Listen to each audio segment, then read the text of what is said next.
ভাই, আপনি দুনিয়ার জন্য কত কিছু করেন, সকাল থেকে রাত, অফিস, দোকান, পরিবার, হাজার চিন্তা। কিন্তু একটা প্রশ্ন করি, আখিরাতের জন্য আপনি সপ্তাহে অন্তত একদিন কিছু করেন?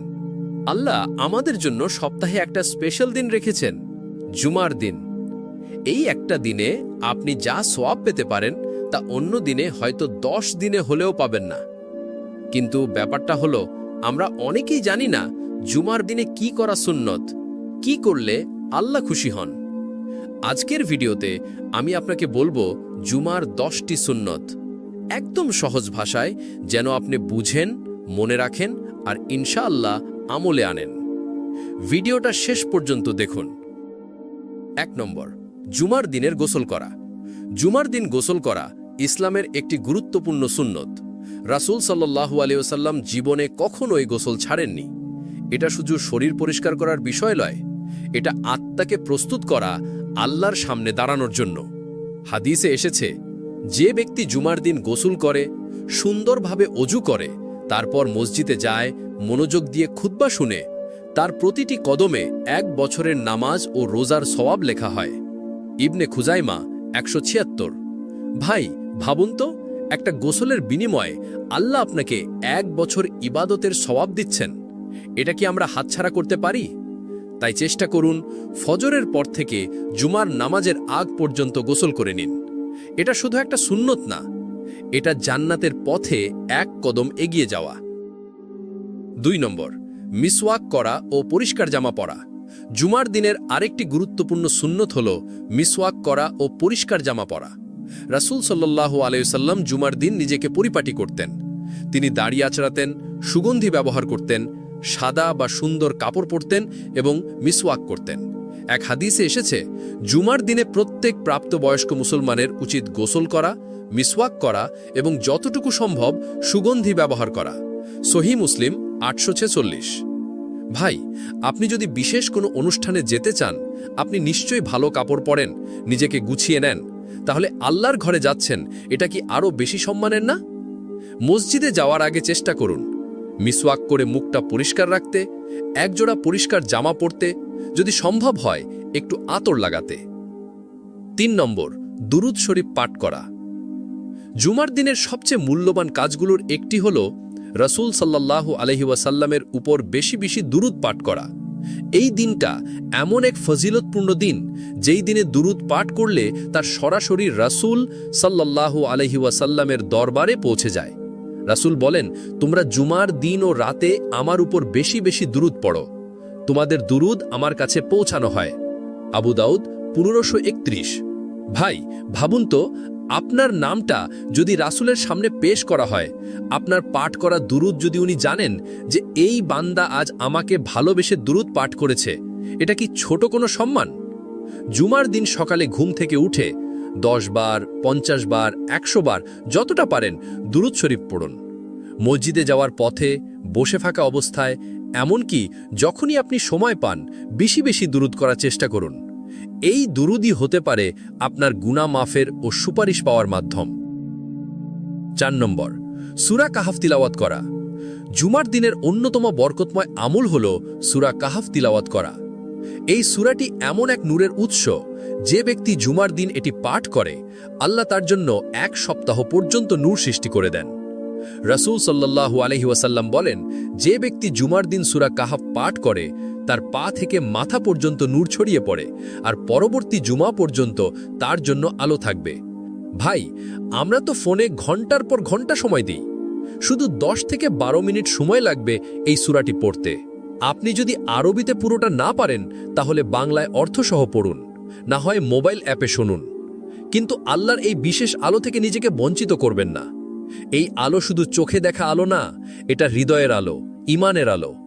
চেষ্টা করুন জুমার দিন ফজরের পর বা জুমার নামাজের আগে বা পরে সময় বের করে পরিবারের সাথেও একসাথে পড়তে পারেন, যাতে ঘরটাই হয়ে ওঠে আলোয় ভরা।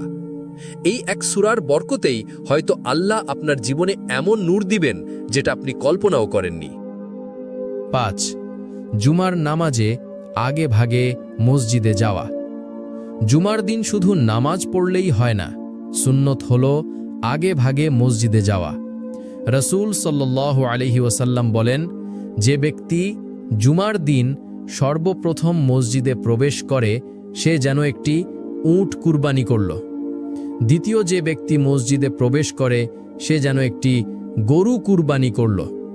তৃতীয় যে ব্যক্তি মসজিদে প্রবেশ করে সে যেন একটি ছাগল কুরবানি করল। অতঃপর চতুর্থ যে ব্যক্তি মসজিদে গেল সে যেন একটি মুরগি সদাকা করল। আর পঞ্চম যে ব্যক্তি মসজিদে প্রবেশ করল সে যেন একটি ডিম সদাকা করল। দেখলেন ভাই, আপনি যত আগে যাবেন সওয়াব তত বেশি পাবেন। আমরা অনেকেই খুতবা শুরুর ঠিক আগে যাই, কখনো কখনো রাকাতও মিস হয়ে যায়, কিন্তু এতে আমরা যে কত বড় সওয়াব হারাচ্ছি ভাবতেও পারি না। মনে রাখুন, আগে ভাগে মসজিদে যাওয়া মানে শুধু সওয়াব নয়, আল্লাহর বিশেষ রহমতের তালিকায় নিজের নাম লেখানো। 6. খুতবা মনোযোগ দিয়ে শোনা। জুমার খুতবা এটা শুধু একটা বক্তৃতা না, এটা নামাজেরই অংশ। অনেকে ভাবেন খুতবা চলাকালীন একটু মোবাইল চেক করলেই বা বন্ধুকে কিছু বলে দিলেই কিছু হবে না, কিন্তু হাদিস কি বলছে? রাসূল সাল্লাল্লাহু আলাইহি ওয়াসাল্লাম বলেন, যখন ইমাম খুতবা দেয় আর তুমি যদি তোমার পাশের বন্ধুকে বলো চুপ করো, তবুও তোমার জুমা বরবাদ হয়ে যাবে। বুখারী ও মুসলিম। বুঝলেন ভাই, খুতবার সময় এমনকি কাউকে শাসানোও নিষেধ, চুপ করিয়ে দিলেও নিজের স্বভাব চলে যায়। তাই খুতবা চলাকালে 1. একেবারে চুপ থাকা সুন্নত। 2. মনোযোগ দিয়ে শোনা ওয়াজিবের কাছাকাছি। আপনি যদি ইমামের খুতবা মনোযোগ দিয়ে শোনেন তাহলে আপনি নিজেই জানবেন এই সময়টা কতটা বরকতের, কতটা হৃদয়ে ছোঁয়া। মনে রাখুন, খুতবা শোনা মানে আল্লাহর পক্ষ থেকে সরাসরি বার্তা গ্রহণ করা। আর একজন মুমিন কখনোই আল্লাহর বার্তা থেকে মনোযোগ সরিয়ে নেয় না। 7. বিশেষ সময়ে দোয়া করা। জুমার দিনে এমন একটা মুহূর্ত আছে যখন আপনি যা চাইবেন আল্লাহ কবুল করেন। সাহাবীরা জিজ্ঞেস করলেন, সেই সময়টা কখন? রাসূল সাল্লাল্লাহু আলাইহি ওয়াসাল্লাম ইশারা করলেন, আসর ও মাগরিবের মাঝামাঝি।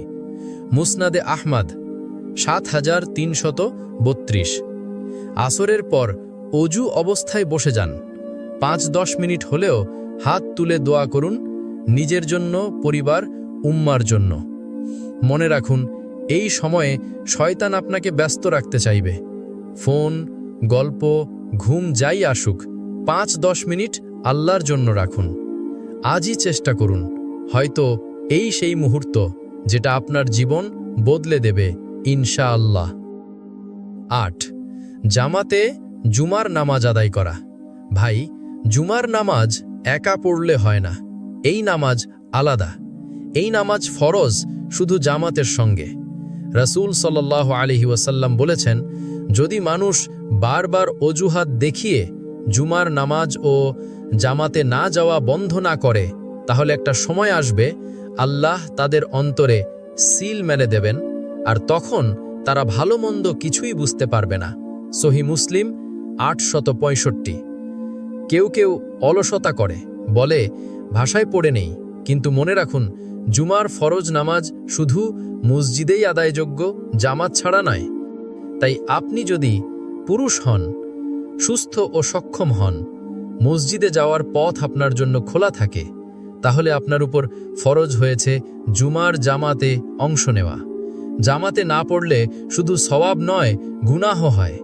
আপনি যদি আল্লাহর ডাকে সাড়া না দেন, তবে কিসের জন্য আপনার জীবন এত ব্যস্ত? 9. নফল নামাজ পড়া, সুন্নাহ ও মুস্তাহাব। জুমার নামাজে শুধু ফরজ পড়েই উঠে যাওয়া এটা পরিপূর্ণতা নয়। এই দিনে কিছু গুরুত্বপূর্ণ নফল নামাজ আছে যেগুলো রাসূল সাল্লাল্লাহু আলাইহি ওয়াসাল্লাম নিজে পড়েছেন এবং সাহাবীদেরও তাতে উৎসাহ দিয়েছেন। হাদিসে এসেছে, রাসূল সাল্লাল্লাহু আলাইহি ওয়াসাল্লাম জুমার নামাজের আগে 4 রাকাত এবং পরে 4 রাকাত নামাজ আদায় করতেন। তিরমিজি 510। 10. তাওবা, ইস্তিগফার ও নেক আমল করা। জুমার দিন মানেই শুধু নামাজ, গোসল আর খুতবা নয়। এই দিনটা তাওবার জন্য, চোখ ভিজানোর দিন, অন্তর নরম করার দিন। আল্লাহ আমাদের সপ্তাহ শেষে এক বিশেষ সুযোগ দেন, একটা পবিত্র দিন, যাতে আমরা ফিরে আসতে পারি তার দিকে। রাসূল সাল্লাল্লাহু আলাইহি ওয়াসাল্লাম বলেন, জুমার দিনটা হচ্ছে ঈদের মতো। এই দিনে ইবাদত করলে আল্লাহ বেশি কবুল করেন। আবু দাউদ। তাই জুমার দিন 1 বেশি বেশি ইস্তিগফার করুন, আস্তাগফিরুল্লাহ। 2 তাওবা করুন, হে আল্লাহ আমি ভুল করেছি, তুমি ক্ষমা করো। 3 সাদাকা দিন, কারো পাশে দাঁড়ান, অন্তত একটা ভালো কাজ করুন।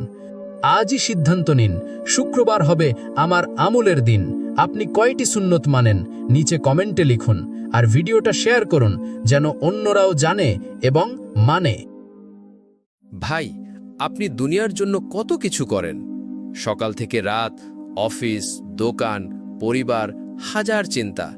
কিন্তু একটা প্রশ্ন করি, আখিরাতের জন্য আপনি সপ্তাহে অন্তত একদিন কিছু করেন? আল্লাহ আমাদের জন্য সপ্তাহে একটা স্পেশাল দিন রেখেছেন, জুমার দিন। এই একটা দিনে আপনি যা সওয়াব পেতে পারেন তা অন্য দিনে হয়তো 10 দিনে হলেও পাবেন না। কিন্তু ব্যাপারটা হলো, আমরা অনেকেই জানি না জুমার দিনে কি করা সুন্নত, কি করলে আল্লাহ খুশি হন। আজকের ভিডিওতে আমি আপনাকে বলবো জুমার 10টি সুন্নত, একদম সহজ ভাষায়, যেন আপনি বুঝেন, মনে রাখেন আর ইনশাআল্লাহ আমলে আনেন। ভিডিওটা শেষ পর্যন্ত দেখুন। 1 নম্বর, জুমার দিনের গোসল করা। জুমার দিন গোসল করা ইসলামের একটি গুরুত্বপূর্ণ সুন্নত। রাসূল সাল্লাল্লাহু আলাইহি ওয়াসাল্লাম জীবনে কখনোই গোসল ছাড়েননি। এটা শুধু শরীর পরিষ্কার করার বিষয় নয়, এটা আত্মাকে প্রস্তুত করা আল্লাহর সামনে দাঁড়ানোর জন্য। হাদিসে এসেছে, যে ব্যক্তি জুমার দিন গোসল করে, সুন্দরভাবে অজু করে, তারপর মসজিদে যায়, মনোযোগ দিয়ে খুতবা শুনে, তার প্রতিটি কদমে 1 বছরের নামাজ ও রোজার সওয়াব লেখা হয়। ইবনে খুজাইমা 176। ভাই ভাবুন তো, একটা গোসলের বিনিময়ে আল্লাহ আপনাকে 1 বছর ইবাদতের সওয়াব দিচ্ছেন। এটা কি আমরা হাতছাড়া করতে পারি? তাই চেষ্টা করুন, ফজরের পর থেকে জুমার নামাজের আগ পর্যন্ত গোসল করে নিন। এটা শুধু একটা সুন্নত না, এটা জান্নাতের পথে 1 কদম এগিয়ে যাওয়া। 2 নম্বর, মিসওয়াক করা ও পরিষ্কার জামা পরা। জুমার দিনের আরেকটি গুরুত্বপূর্ণ সুন্নত হল মিসওয়াক করা ও পরিষ্কার জামা পরা। রাসূল সাল্লাল্লাহু আলাইহি ওয়াসাল্লাম জুমার দিন নিজেকে পরিপাটি করতেন। তিনি দাড়ি আঁচড়াতেন, সুগন্ধি ব্যবহার করতেন, সাদা বা সুন্দর কাপড় পরতেন এবং মিসওয়াক করতেন। এক হাদিসে এসেছে, জুমার দিনে প্রত্যেক প্রাপ্তবয়স্ক মুসলমানের উচিত গোসল করা, মিসওয়াক করা এবং যতটুকু সম্ভব সুগন্ধি ব্যবহার করা। সহিহ মুসলিম 846। ভাই, আপনি যদি বিশেষ কোনো অনুষ্ঠানে যেতে চান, আপনি নিশ্চয়ই ভালো কাপড় পরেন, নিজেকে গুছিয়ে নেন, তাহলে আল্লাহর ঘরে যাচ্ছেন, এটা কি আরও বেশি সম্মানের না? মসজিদে যাওয়ার আগে চেষ্টা করুন মিসওয়াক করে মুখটা পরিষ্কার রাখতে, একজোড়া পরিষ্কার জামা পরতে, যদি সম্ভব হয় একটু আতর লাগাতে। 3 নম্বর, দুরূদ শরীফ পাঠ করা। জুমার দিনের সবচেয়ে মূল্যবান কাজগুলোর একটি হল রাসূল সাল্লাল্লাহু আলাইহি ওয়াসাল্লামের উপর বেশি বেশি দুরূদ পাঠ করা। এই দিনটা এমন এক ফজিলতপূর্ণ দিন, যেই দিনে দুরূদ পাঠ করলে তার সরাসরি রাসূল সাল্লাল্লাহু আলাইহি ওয়াসাল্লামের দরবারে পৌঁছে যায়। রাসূল বলেন, তোমরা জুমার দিন ও রাতে আমার উপর বেশি বেশি দুরূদ পড়ো, তোমাদের দুরূদ আমার কাছে পৌঁছানো হয়। আবু দাউদ 1531। ভাই ভাবুন তো, আপনার নামটা যদি রাসূলের সামনে পেশ করা হয়, আপনার পাঠ করা দুরূদ যদি উনি জানেন যে এই বান্দা আজ আমাকে ভালোবেসে দুরূদ পাঠ করেছে, এটা কি ছোট কোনো সম্মান? জুমার দিন সকালে ঘুম থেকে উঠে 10 বার, 50 বার, 100 বার, যতটা পারেন দুরূদ শরীফ পড়ুন। মসজিদে যাওয়ার পথে, বসে থাকা অবস্থায়, এমনকি যখনই আপনি সময় পান, বেশি বেশি দুরূদ করার চেষ্টা করুন। এই দুরূদই হতে পারে আপনার গুনাহ মাফের ও সুপারিশ পাওয়ার মাধ্যম। 4 নম্বর, সূরা কাহাফ তিলাওয়াত করা। জুমার দিনের অন্যতম বরকতময় আমল হল সূরা কাহাফ তিলাওয়াত করা। এই সূরাটি এমন এক নূরের উৎস, যে ব্যক্তি জুমার দিন এটি পাঠ করে, আল্লাহ তার জন্য 1 সপ্তাহ পর্যন্ত নূর সৃষ্টি করে দেন। রাসূল সাল্লাল্লাহু আলাইহি ওয়াসাল্লাম বলেন, যে ব্যক্তি জুমার দিন সূরা কাহাফ পাঠ করে, তার পা থেকে মাথা পর্যন্ত নূর ছড়িয়ে পড়ে, আর পরবর্তী জুমা পর্যন্ত তার জন্য আলো থাকবে। ভাই, আমরা তো ফোনে ঘন্টার পর ঘন্টা সময় দিই, শুধু 10 থেকে 12 মিনিট সময় লাগবে এই সূরাটি পড়তে। আপনি যদি আরবিতে পুরোটা না পারেন তাহলে বাংলায় অর্থসহ পড়ুন, না হয় মোবাইল অ্যাপে শুনুন। কিন্তু আল্লাহর এই বিশেষ আলো থেকে নিজেকে বঞ্চিত করবেন না। এই আলো শুধু চোখে দেখা আলো না, এটা হৃদয়ের আলো, ঈমানের আলো। চেষ্টা করুন জুমার দিন ফজরের পর বা জুমার নামাজের আগে বা পরে সময় বের করে পরিবারের সাথেও একসাথে পড়তে পারেন, যাতে ঘরটাই হয়ে ওঠে আলোয় ভরা। এই এক সূরার বরকতেই হয়তো আল্লাহ আপনার জীবনে এমন নূর দিবেন যেটা আপনি কল্পনাও করেননি। 5. জুমার নামাজে আগে ভাগে মসজিদে যাওয়া। জুমার দিন শুধু নামাজ পড়লেই হয় না, সুন্নত হল আগে ভাগে মসজিদে যাওয়া। রাসূল সাল্লাল্লাহু আলাইহি ওয়াসাল্লাম বলেন, যে ব্যক্তি জুমার দিন সর্বপ্রথম মসজিদে প্রবেশ করে সে যেন একটি উট কুরবানি করল। দ্বিতীয় যে ব্যক্তি মসজিদে প্রবেশ করে সে যেন একটি গরু কুরবানি করল। তৃতীয় যে ব্যক্তি মসজিদে প্রবেশ করে সে যেন একটি ছাগল কুরবানি করল। অতঃপর চতুর্থ যে ব্যক্তি মসজিদে গেল সে যেন একটি মুরগি সদাকা করল। আর পঞ্চম যে ব্যক্তি মসজিদে প্রবেশ করল সে যেন একটি ডিম সদাকা করল। দেখলেন ভাই, আপনি যত আগে যাবেন সওয়াব তত বেশি পাবেন। আমরা অনেকেই খুতবা শুরুর ঠিক আগে যাই, কখনো কখনো রাকাতও মিস হয়ে যায়, কিন্তু এতে আমরা যে কত বড় সওয়াব হারাচ্ছি ভাবতেও পারি না। মনে রাখুন, আগে ভাগে মসজিদে যাওয়া মানে শুধু সওয়াব নয়, আল্লাহর বিশেষ রহমতের তালিকায় নিজের নাম লেখানো। 6. খুতবা মনোযোগ দিয়ে শোনা। জুমার খুতবা এটা শুধু একটা বক্তৃতা না, এটা নামাজেরই অংশ। অনেকে ভাবেন খুতবা চলাকালীন একটু মোবাইল চেক করলেই বা বন্ধুকে কিছু বলে দিলেই কিছু হবে না, কিন্তু হাদিস কি বলছে? রাসূল সাল্লাল্লাহু আলাইহি ওয়াসাল্লাম বলেন, যখন ইমাম খুতবা দেয় আর তুমি যদি তোমার পাশের বন্ধুকে বলো চুপ করো, তবুও তোমার জুমা বরবাদ হয়ে যাবে। বুখারী ও মুসলিম। বুঝলেন ভাই, খুতবার সময় এমনকি কাউকে শাসানোও নিষেধ, চুপ করিয়ে দিলেও নিজের স্বভাব চলে যায়। তাই খুতবা চলাকালে 1. একেবারে চুপ থাকা সুন্নত, 2.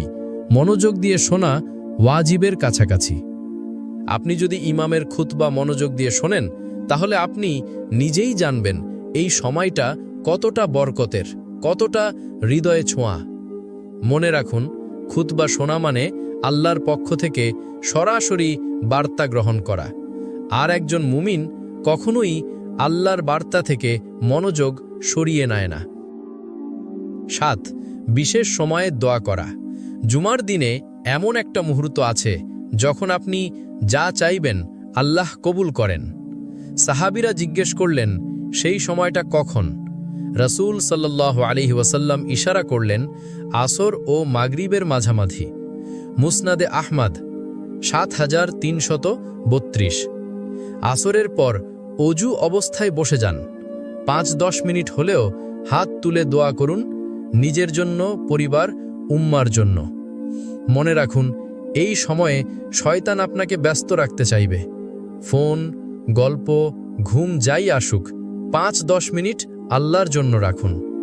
আজই চেষ্টা করুন, হয়তো এই সেই মুহূর্ত যেটা আপনার জীবন বদলে দেবে ইনশাআল্লাহ। 8. জামাতে জুমার নামাজ আদায় করা।